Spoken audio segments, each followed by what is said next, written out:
हरे राम राम राम।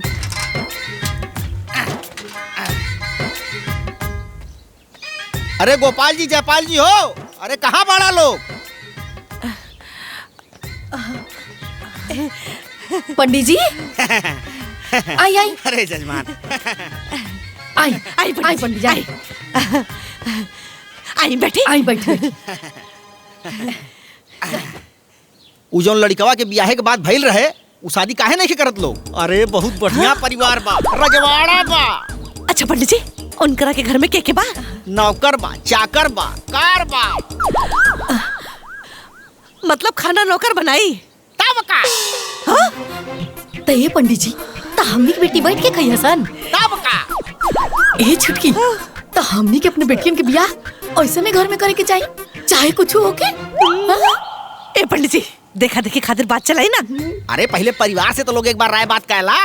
हमनी है ई घर के मालकिन, हमनी जौन कहा उहे होई। हाँ ठीक बा। तो ठीक बा पंडित जी, रउआ काल मेहमान जी लोग के लेके आए शादी के बात करे खातिर। हाँ? अच्छा जजमान अब हम चलत बानी। जाई जाई।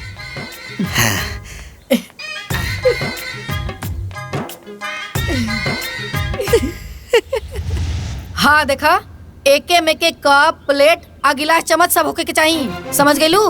भिखमंगा की तरह उन लोग के ना ले जाके 4 किस्म के कप में ना चाय मत दे दिया ना मम्मी। और हाँ, हमनी भी स्टैंडर्ड में रहेला सन, और ये बात उ लोगन के पता चले के चाहिए, बुझली? और हाँ, 2 किस्म के ना बिस्किट आइल बा आ 3 किस्म के नमकीन आइल बा आ देखौर के आवते उ लोग के ना रसगुल्ला पानी मिल जाए के चाहिए, ओकरा बाद नमकीन आ फिर चाय, समझ लू? ठीक बा मम्मी। और हाँ, मिठाई चुरा के मत खाई। हाँ, अगर हमनी के पता चल गइल ना, हाँ, तब पेटवा में हाथ डाल के निकाल ले। हाँ सुना, उ लोग के सामने ना भिखमंगा के नियन मत चल जइहा, ई दिखावे खातिर कि मामी लोग हमरे के नौकरानी बना के रख ले बा लोग, न तो धर के ना झोटवे में आग लगा दे। और हाँ, कजरिया से लिपस्टिक और काजल मांग के लगा लिहा। अगर हमार बेइज्जती भइल तो हड्डी पसली सब अलग करके रख दे, बुझली? चल जाओ जैसे जा।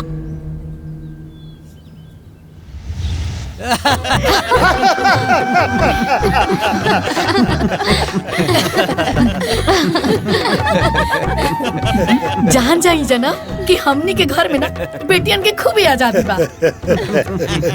यही से ता ये दोनों भाई हम देवरान जेठान के बीच में ना कुछ बोलबे ना करेलन।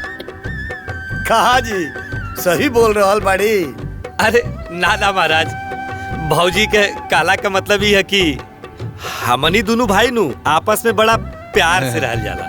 कबो कोनो बात पर नोक झोंक ना भाई।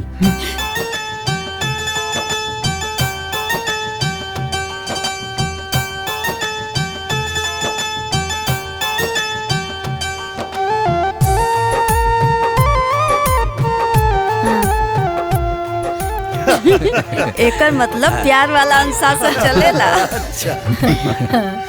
चाय लीजा। उन्हू लोग के दा। ले।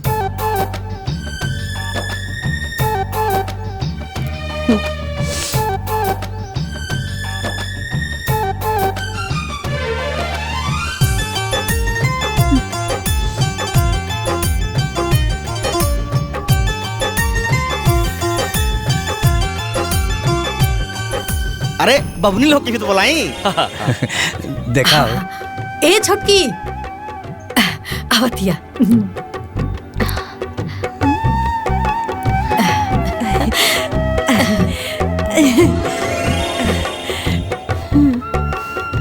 ये हमार ना छोटकी देवरानी है। अब ई जान ली कि हमनी के खातिर हमनी के दोनों बेटी अनमोल रतन बाड़ी, अनमोल रतन। हाँ भाई, बहू तो सास और जेठानी के साथ ही रही है ना, तब तू लोग देख समझ ला। का हो बाबूजी? हाँ बेटा, सही है कहा तारा। अरे आखिर घर द्वार एहनिये के संभाले के बानो। बबुनी के हुनर के बारे में कुछ बताई ना। काहे ना, हमनी के बेटी बहुत अच्छा रील बनावेली।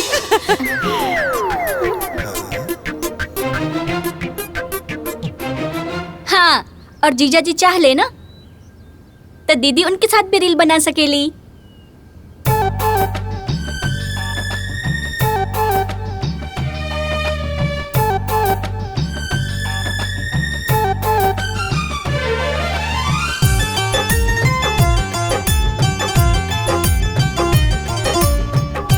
नाच नाच के ऐसा बनावेले जैसे फिल्म के हीरोइन लगे। तो कहा कि हमनी दोनों भाई के बीच में नु यह दुगो बेटी बाड़ी सन।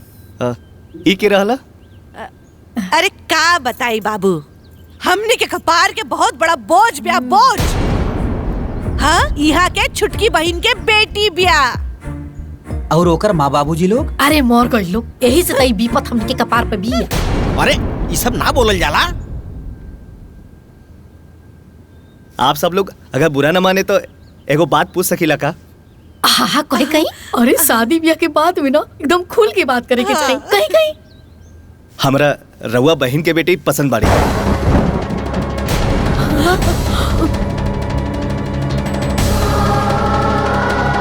उठा उठा, भाग यहाँ से, भाग। शांति शांति बात करा लोग, यहाँ के हित पाहुन है ना।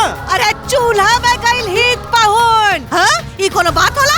हमनी के घर में बैठ के हमनी के साथ धोखाबाजी। अब हमरा जे पसंद आइल हम ओकरा पसंद कर लेली। अब राउर बेटी हमके पसंद आई नहीं तो हम का कर सकीला? अच्छा, हाय देख रहे छछलोल के। मुँह छुछुंदर, नाम सब सुंदर। अरे रउआ सबके तनको लाज शरम नहीं है काजी? ए बेटा उठ, देखत का है?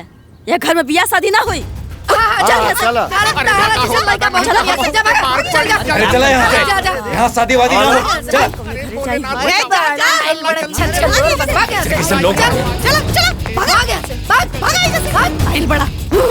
मार मार के भरता बना दे भाग।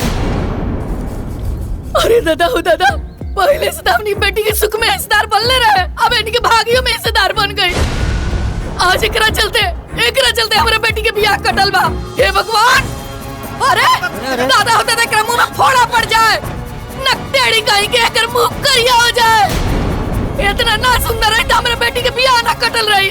अरे रहेदा दीदी, रहेदा, वो कल मुई के चक्कर में मत पड़ा, रहेदा। छुटकी का रहे दी, देखले ना कितना सुंदर लड़का रहे, कितना स्मार्ट लड़का रहे। अरे ओकर सूरत हमरा हाथ से नहीं के उतरत, सब एकरा चलते मन ते करते एकरा मुंह पे आग उछल दी। अरे सुना, अब इतना निम्न बिया ते मेकर कौन दोस्त मारे शरापत ताड़ू। का जरूरत रहे कूद कूद के आगे आवे के कलूटी? तब का अगर माई काले लाल से साजे सवर के तो का जरूरत रहला इतना चटकार लिपस्टिक लगावे के और आंख में काजल और मुंह पर इतना मेकअप थोपे के का जरूरत रहला? देखा देखा देव तो लोला रंगल रहीस, आंख में काजल लगैले रहीस। ऐसे तो महीने में 4 बार पार्लर जालिस, आज काहे ना जाके मेकअप करे ले रे? बात करती है ठीक ना गेलू एकरा चक्कर में मार के। और तू के तो बता दे, नहीं रुक जा। अरे जाए दा दीदी, ई कल मुही के चक्कर में अपन बिटिया पे हाथ ना उठाओ जाला। अरे जाए दा, बहुत लड़का मिली है। ए बहुजी, तू गुस्सा मत करा। अब सुमनी इतना सुंदर बिया था, ऊ बेचारी के हमें का दोष बा? और रहल बात लड़का के, तो सबर करा, ओकरा से अच्छा परिवार मिली। बउआ जी मत घबरा। हाँ बताई महाराज, ऐसा परिवार होके के चाहिए जे हमरे घर पे आके हमरे बेटी के ना कर देलस। गनीमत रहे कि भाग गए लोग, हाँ? न तो ऊ लोगन के सारा हेकड़ी निकाल देती सर। अरे आवेश में आके गलत ना करे के, बेटी के बियाह करे के बाकी ना। हाँ तो कोनो बढ़िया परिवार बताई जे देखते हमरा बेटी के पसंद कर लेवे। अरे पहिलका से कमाल के परिवार लेके आइल बानी, और देखी लड़का दूगो भाई अमाई भाई और ननद या कौन हो तो बढ़िया बात बा। अरे नंदे तो ससुराल में आफत होली सब। अच्छा, और लड़का के बाप? अरे चुप रही जी, जब देखा तब बोलत रहनी। पंडित जी रहुआ बताई। वो सबन के बिजनेस के बड़का बड़का प्लानिंग चलता। अरे बिटिया राज करी है राज। बाकी उ सब के?